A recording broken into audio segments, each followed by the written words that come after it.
My guest on the show today happens to be the head football coach at the University of Louisville, my alma mater.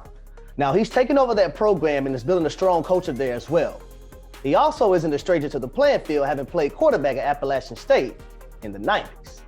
I would like to welcome to the HD Connection, head football coach at the University of Louisville, Scott Satterfield. How you doing, Coach? How are things up there in Louisville right now? Doing great. Appreciate you having me on. We right in the middle of spring ball, actually toward the end of it, and so it's been a great semester for us with our guys working hard. Obviously, we came back after break, and we're just getting better every day. I think that's the key. And Coach, I had to come on here and represent the right way today because I am a product of Louisville. I went to the University of Louisville, and Louisville gave me the opportunity to live out my dreams and play in the NFL. So that's why you see me rocking the Louisville sweatshirt today. You see the Louisville helmet in the background, just to let everyone know who gave me my opportunity at the collegiate level.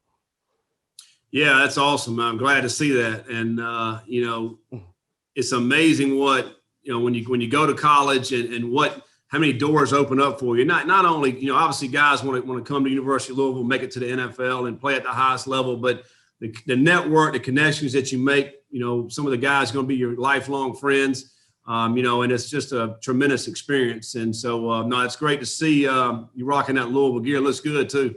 Appreciate that, Coach. Now, the first thing I want to talk about is you coming to the University of Louisville to be the football coach in 2019. And my question for you is this: what attracted you to the University of Louisville? Well, I think it's amazing in the field that we're in, coaching college football. I'm at Appalachian State. We're trying to win championships and put together some great seasons, and we did that. And when that comes along, and when you're at a Group of 5 level, you're going to get some interest from some bigger schools out there. Louisville was one of those schools that would approach me and about coming to the coach here. And I think, when I met with Vince Tyra on that Sunday, we had just won the Sun Belt Championship there. We beat Louisiana Lafayette, and I met him on that Sunday, and just kind of, his vision for Louisville and Louisville football, and, kind of sold me on the whole aspect of coming here. I really didn't know a whole lot about Louisville. When you come, the one thing about it, when you change jobs like that, there's not a lot of time to research. I mean, I just played a game Saturday. Sunday I met with him. Monday you get offered a job, and you got to say, hey, yay or nay right then. You don't have a whole lot of time. So, but I think meeting with him, and we met for about 4 or 5 hours on that Sunday, and just kind of talking, and you get a great sense of the community here and everything that Louisville has to offer. And obviously they're in the ACC. I grew up in the Raleigh-Durham area, so I grew up in ACC country, and I knew how this league is, and I love the league and everything that it represents, and a lot of great schools. And I thought, man, this is a great opportunity to go there. I also, as you look back on the years of how quickly Louisville climbed, from conference to conference, and kept growing, kept building. That was awesome for me to see that as well. And I said, man, this is a program that's on the rise. We're very new and young in the ACC, but so much potential. And, you're looking at a city that doesn't have a pro team, but we got a lot of people here that support us, and so many businesses also. And so, yeah, it was just a great opportunity and a great fit for me to be able to come here. It is definitely a great city. Now, your first year head coach, y'all went 8-5. You won a bowl game. You became ACC Coach of the Year. Last year, 2020, was a different year for the Louisville program, and not just for them, but for college football across the board, right? Dealing with the COVID-19 pandemic. There were obstacles, there was hurdles that everybody had to fight through and climb. But if there was one thing that you learned from last year's season, what was that one thing? Man, it was obviously tough. It was tough on everybody, right? I mean, no matter where you were at, if you were winning or not having any success on the field. But I think probably the biggest thing was just patience and flexibility. I mean, it's two things, but I think they kind of go hand in hand, because, we didn't really know from one day to the next what was going to happen. We were showing up, and we're hoping we're going to be able to practice today. And, if you go back all the way back into August, we're practicing. We didn't even know if we were going to play a game. And, the guys were here, and we're putting in the work for it. And, there was a lot of controversy going on throughout the country. Are you playing or you're not playing? And I think, once the ACC decided we're playing along with the Big 12 and, and in the SEC, I think, okay, now we got a chance. And even at that time, the Big Ten's not playing and the Pac-12's not playing, but yet we got an opportunity to go play. Let's try to make the most of this, guys. And every day we're we're preaching to the guys about staying safe and doing this the right way. Don't hang out with people, all the things, wash your hands. We're doing protocols every day, which is, you couldn't even meet like you normally meet. There's just so many things that we couldn't do that made it very difficult. So we had to be very flexible every single day. So I think patience and flexibility, which is hard to do as a football coach. We and this as a football player or a coach, you're so regimented. You're so right. Every day is the same. Here's what I'm gonna do today, and it's broken down Monday, Wednesday, Thursday, Friday, Saturday, Sunday, every day. But it wasn't that way, and so that made it very difficult for us to operate. But it did make us a lot more patient, I think. And playing in the NFL for so long, man, talking to a lot of guys that I know in the league this year, they had to go through the same things where they will go to the facility, right? And they may have a positive test within the organization somewhere. So now everybody has to go back home. Now they have to have meetings on the computer and things of that nature. But like you said, guys are used to being in a routine. They're used to having that regimen and doing things on a consistent basis. And when that's dismantled, a lot of other things get dismantled. But part of being an athlete, part of being a pro, and the guys at the collegiate level that want to go to the next level, you have to learn to adjust and adjust on the fly. Just like in the game, right? Things not going to always be like the coach draw it up on the board. So when things transpire a different way in the game, you have to be able to adjust on the fly. 100%. That's the one thing that we didn't do as a team a good enough job with that. We like you said, you have to be a pro, and and these guys are college kids right now. They're 18, 19, 20 years old, and some of them act like pros and some do not. And so I think the biggest thing is no matter what happens to you, you can't worry about it. You can't worry about, well, this is not the way we do things, or this is how we've done it in the past, or things adjust. Just like in a game, you may have a bad play, but you can't let that affect you. And so you got to forget about it. You got to move on. And I think that's the one thing we've been really focusing on this spring is, hey, you can't control those things, so don't let it bother you. Control what you can control, which is coming in every day, working hard, have a great attitude, and try to be the best you can be. And so that's the one thing I think we really took out of the season that we're emphasizing this off season, and the guys have done an outstanding job with that. But I think the biggest thing is just having that approach that you're talking about, being that pro every day, come to work, no matter what happens to me, we're going to continue to move forward. And and that's what we've learned to do. That's right. So, Coach, going into the 2021 season, you're losing some key guys, especially key offensive guys that played a major role in your offense. Javian Hawkins, Tutu Atwell, Des Fitzpatrick. What was so unique about each one of those individuals? Yeah. Well, I think they're very competitive. Number one, all three of them, and they were hard workers. So anytime they were in the facility, they're doing exactly what they needed to do to become the type of players they are. They're all fast. They all can run. They're playmakers. So I think and a little bit different. You look at Tutu and you look at Fitzpatrick. I mean, one's a bigger receiver, and Tutu is obviously one of the smaller guys out there. But Tutu utilizes his speed. But I'm going to tell you, he's a tough guy, for a guy that's not very big. He showed up every single day, was dealing with some injuries there at the end of the season, but continued to fight and play all the way to the end. Fitzpatrick's a guy that, thought about coming out early, came back for his senior year, and did a great job for us. You talk about receiving. I mean, he's kind of an unsung hero, really, because there's a lot of times when we probably should have thrown him the ball more, but he's out there blocking his tail off. I mean, those things are just invaluable, I think. When you get to the next level, he's a guy that's I'll be willing to do anything. Hey, y'all need me to run down on kickoff or special teams, I'll do it for you. And I think, again, creating that value, which will help him, I think, at the next level. And then Hawkins is a guy, when we got here, was probably fourth or fifth on our depth chart, and he started making plays that first spring, and we're like, man, this guy's got a chance. Next thing you know, he rushed for 1,500 yards, broke the school record for running back. I mean, now he's not very big. He's 185 pounds, but, man, he plays big. He plays like a 205, 210 type back, and he can catch the ball out of the backfield also. And, he's one of these guys, when he gets to that second level, he can take it the distance. So I'm excited to see all these guys. I think all three will be productive in the NFL, and they'll be certainly utilized in ways that'll, help their teams out. Now, with those guys departing, you have this thing called recruiting, right? And in today's age, recruiting is it's a lot different with the pandemic, like we spoke about earlier. Who are some guys that you're looking forward to stepping up and filling into those roles that are vacated right now? Yeah, there's no question about it. I don't know that we'll have guys that can step in as individuals, I think we're going to have to do it collectively as a team. I think, Mitchell came in our last game as a running back and really was kind of fourth on the depth chart to start the season. He rushed for over 150 yards against Wake Forest. He's had a really nice spring. He's a big back. I think Cunningham's a playmaker. That's our quarterback. That's really going to have to take more load on his shoulders to make plays for us with his legs and his arm. So he's going to have to be able to do that as well. Justin Marshall's a wide receiver that's been in our program for several years, has played a lot of football.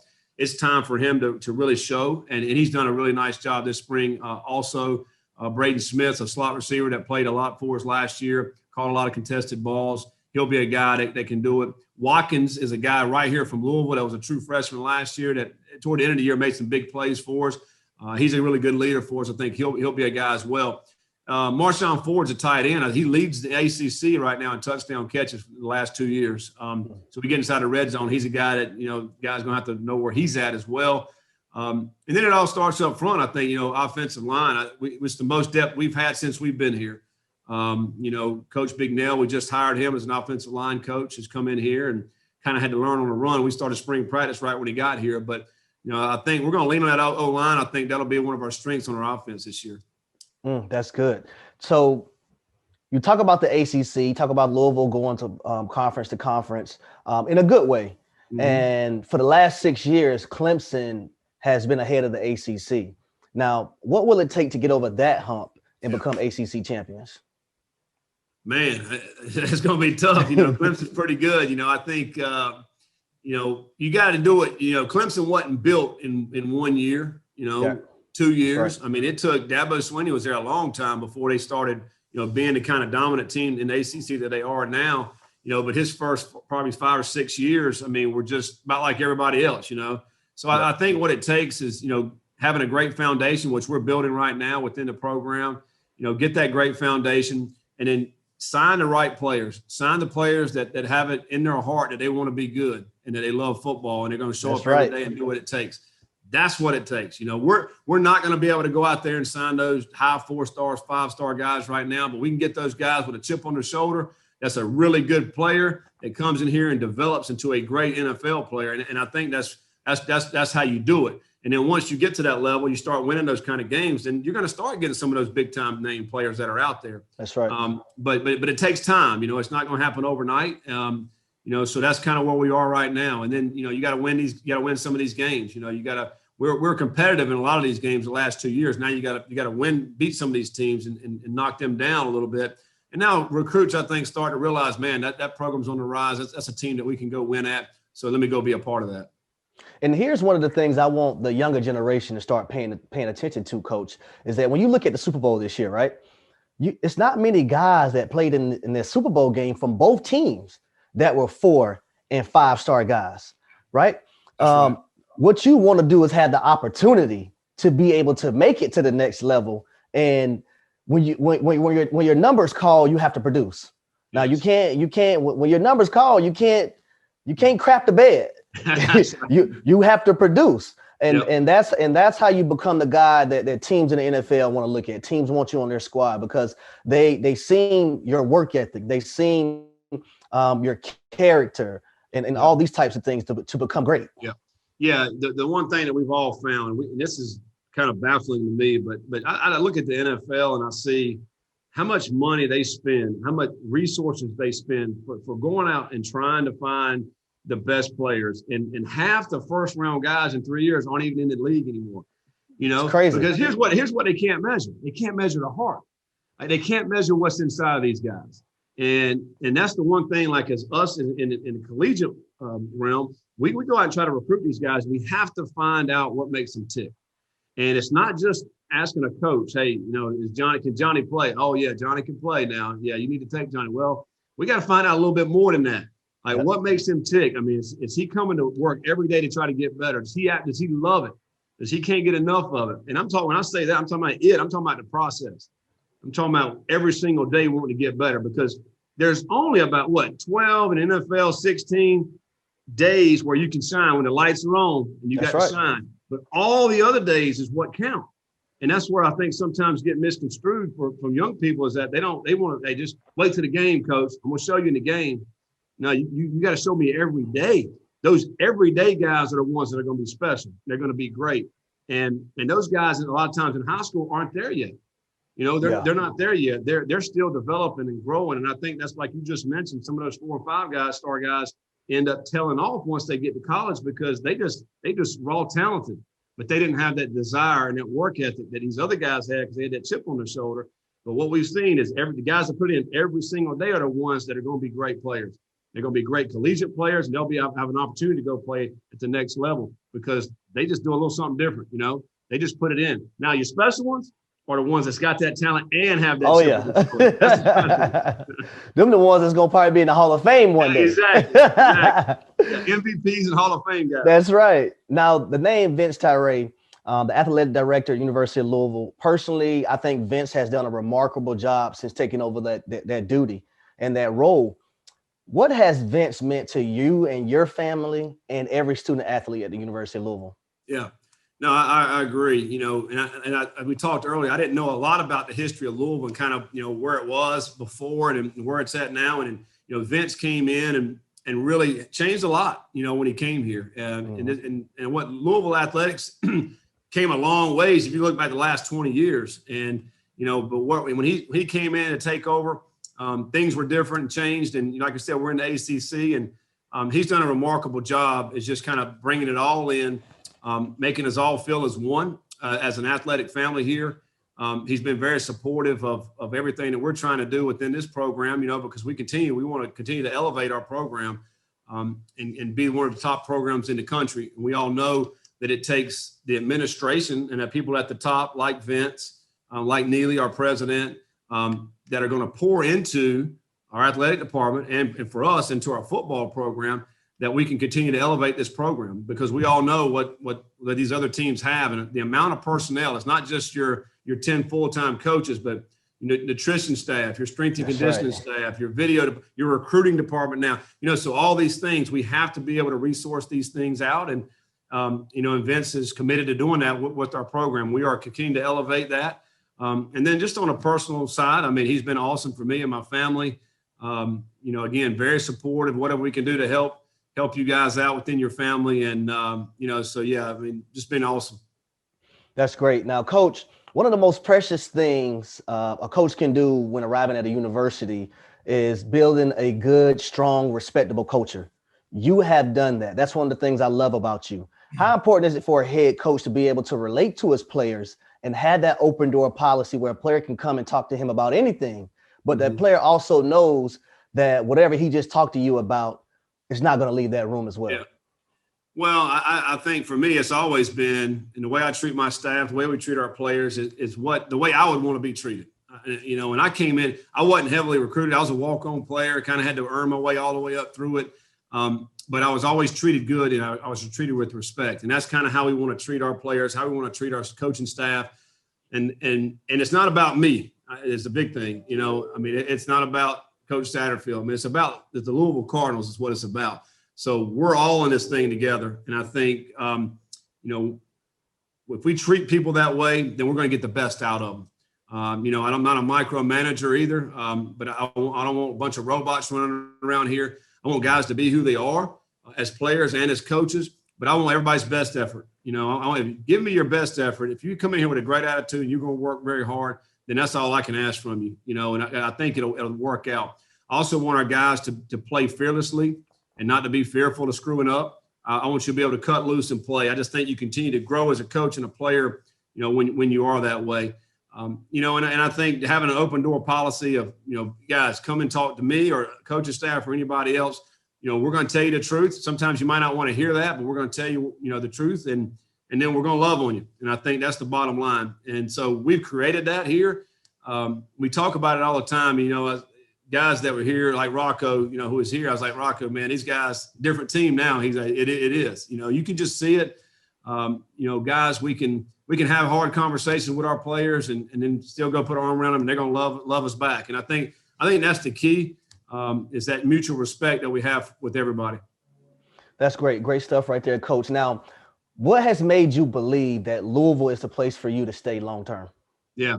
Well, like some of the things that I've mentioned earlier is that, number one, it's a great place to live. We love living here. All the different things. Number one, I love eating food. Man, there's so many great food spots up here in Louisville. That's right. It's incredible. And I'm talking about different variety too. Whatever you want, we got it. That's on the living side. Man, I've discovered Lake No Wind, which is about an hour from here. And that last summer, during the pandemic, we were down there a lot. So there's a lot of fun stuff to do outside of the football. And also, I like to play golf. So there's a lot of golf courses up here as well. So that's been fun. But I think just the potential, like the football side, the athletic side, the potential of the program. We want to take this program to be one of the best in the country, and we can do that.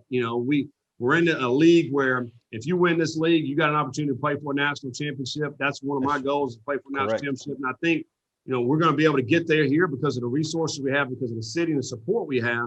Then we're able to get there. And I think you just got to continue to move forward every single day. We know, again, it's not going to happen overnight, but I think, surround yourself with the right people, get the right players in here, and we can get there. Here's the other thing. We haven't been that far off. I mean, there was a few years back, they were a top 5 team in the country when Lamar early in his career, so we've had college game day here. We opened up the season. My first game against Notre Dame on Monday night, national TV. We get great exposure. This year we're playing, at the Chick-fil-A game right at the start of the season on a Monday night, playing Ole Miss. So we get some great national exposure. So there's a lot of positives here about our program and about where this program can go. Now, I got 2 more questions for you before you go, Coach. You lost your offensive line coach, like you spoke to earlier, Dwayne Ledford, to the NFL, and he was a key piece to your zone run scheme, right? Moving forward, what are your expectations of the O-line coach, Jack Brickell Jr., who came from Auburn University? Yeah, we're going to just continue to do what we've done.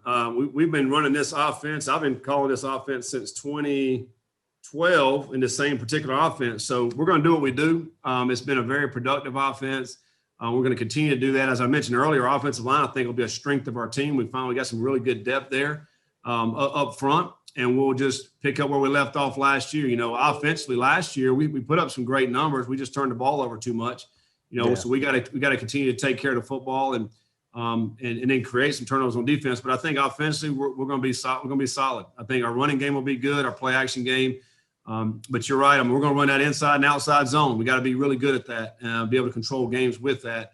Coach Ledford went down in Atlanta, your neck of the woods down there for the Falcons. So I'm fired up for him. NFL, he played there for several years, and that's been a dream of his to coach the NFL. So great opportunity for him to be able to go down there to the Falcons, and hopefully he can get them Falcons rolling a little bit. Now, I want to end with this, Coach. I want to end with you telling every young player that's coming up why they should attend the University of Louisville. Well, I think, number one, you're going to be coming to a great city like we talked about in the city of Louisville here. Great opportunity here. You got a great fan base that's going to support your team. And then you're coming into a program where the coaching staff is going to allow you to be who you are. You're going to be able to excel. We're going to take you to places you never thought you could be able to get taken to within this program. And it's a player-led team. We'll be as good as the players we bring in here. And we want those kind of players that come in with a chip on their shoulder. The guy's going to work hard. And if that's you, and you want to have an opportunity to win championships and then go play at the next level, then Louisville's going to be a spot for you. Coach, thank you for joining the HD Connection. Meant a lot to me. I'll be up there soon. Really appreciate you having me on. Looking forward to seeing you when you get up there.